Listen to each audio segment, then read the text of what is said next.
გურჯაანის მუნიციპალიტეტის მერია 200-მდე ახალშობილის ოჯახს ერთჯერადი თანხით დაეხმარა. წელს მუნიციპალიტეტში 4 ტყუპი დაიბადა.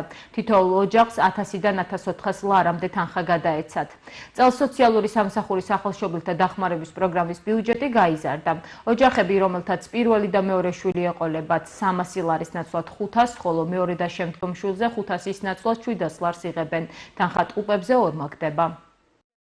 წელს პირველად კიდევ ერთხელ გაიზარდა დაფინანსება, რაც შემდეგში მდგომარეობს. კერძოდ, პირველი და მეორე ბავშვის დაბადებისას, შეძენისას ოჯახი იღებს დახმარებას 500 ლარის სახით ერთჯერადად, ხოლო მესამე და ყოველ შემდეგ დაბადებულ ბავშვზე იღებს 700 ლარს.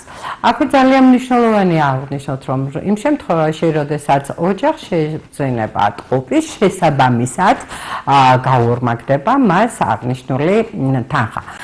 ბიუჯეტი, როგორც აღნიშნა, ყოველწლიურად მზარდია და თუ გასულ წელს მხოლოდ 100,000 ლარი იყო, წელს უკვე 180,000 ლარი არის ბიუჯეტში განსაზღვრული, უკვე დავეხმარეთ 193 ოჯახს და ჩვენს მიერ გახარჯული თანხა შეადგენს 93 ოჯახს და ჩვენს მიერ გახარჯული თანხა შეადგენს 95,800 ლარს. ჩვენ ყავს უკვე 4 ტყუპი დაბადებული, ამათგან 3 მათგანი